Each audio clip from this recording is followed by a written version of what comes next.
Welcome to the Writer's Life, the place where you get the sights, sounds, smells, taste of my particular writer's life, and where you get the truth about the writer's life. Subscribe if you haven't already. Punch out the like button, tap the bell for notifications so that you don't miss out on one exciting video. So I saw something very disturbing today. They're running a PSA. It's a public service announcement in New York City that, like, oh, ladies and gentlemen, should a nuclear blast strike the city, here are the 3 things you need to do.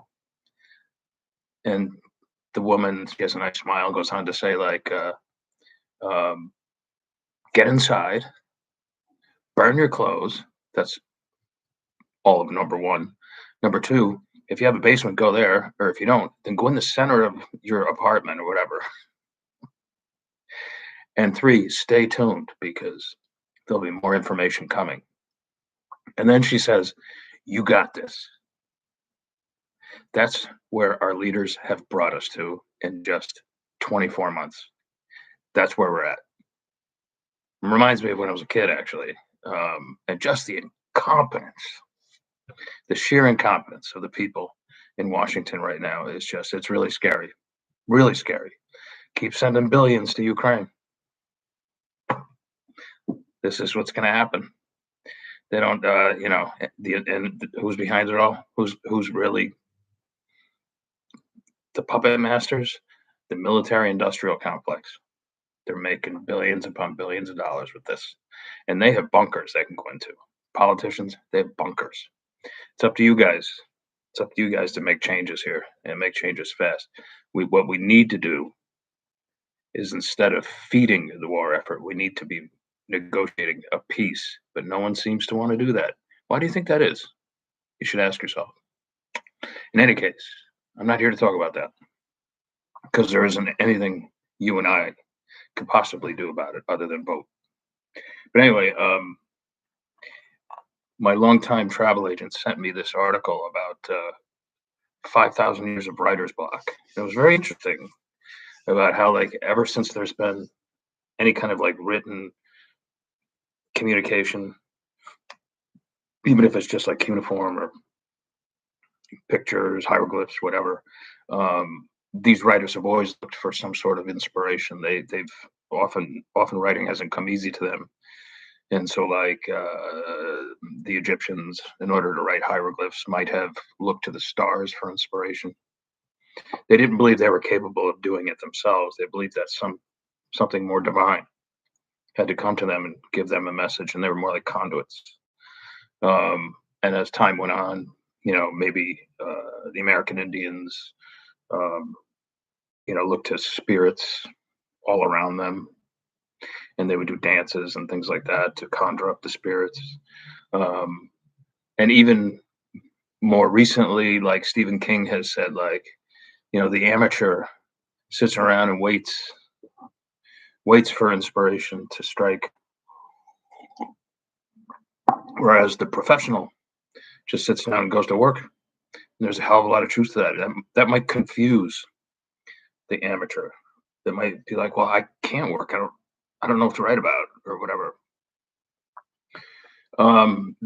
There are times when I'm writing, I don't even recall having written at all. I don't even recall what I wrote at all. And then, but I wrote, and the proof is right there. I look at it and I'm like, wow, this is pretty good. And I think I've mentioned this before, like Tom Petty, it goes for music, it goes for art, it goes for whatever. Tom Petty once said, like, I don't know, it just comes out. He's like, I'm just a conduit, it comes from somewhere else. And I completely agree. Like, there is something very mystical about whatever you write. I mean, it doesn't go so much for like nonfiction. The nonfiction I'll do, like journalism or whatever, that's different. That's like kind of like building writing is a craft and it is building a house, but nonfiction's different. Journalism's different. You're gathering up information and you're putting, it's like putting a puzzle together. Doesn't come from anything divine, it's not as creative. It takes creativity to write a good sentence and a good paragraph, but it's not creative. You're not just making it up from scratch, is what I'm saying. And I think just take it one more step. Oh, who's trying to? Hey, Kelly. Hi, Kimberlyn from London. Yeah, hello. Why do I have to do that? Thank you for connecting, Kimberly. Just got here. All right, watching from London. Big Philly, how you doing, buddy? Um, I'm staring at you guys closely because I don't have my glasses on. Because I think these glasses look. I think these glasses look goofy, sort of. You're right. It's tapping into God. How's everything in London, by the way? I'll be in. I'll be in Rome in 10 days. I need to get back to London. I've been to London a long time.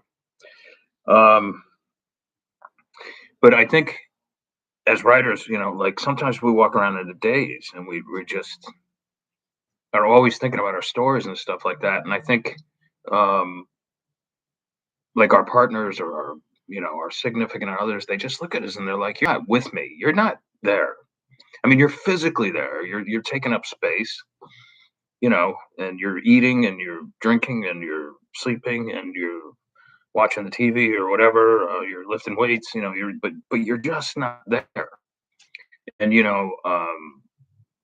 and whereas I think I'm just being made perfectly normal. Like it must be difficult for them, to like grasp it.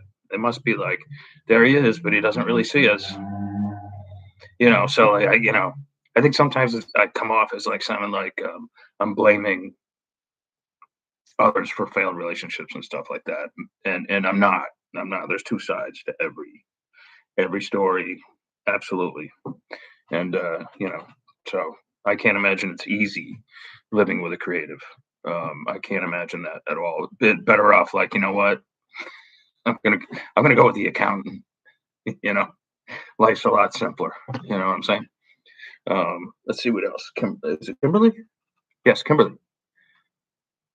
Yeah, you're right, Kimberly. When you get into the flow, like you don't even know what's going on. It's just you're in a whole other world, and like when you're writing and the muse is hitting and all that sort of stuff, if you want to call it that, or God, like Big Philly says, or even another dimension, who knows, that you've tapped into. I can't tell you. Like I'll go from like 7 o'clock in the morning and suddenly it's like 10, and I'm like, where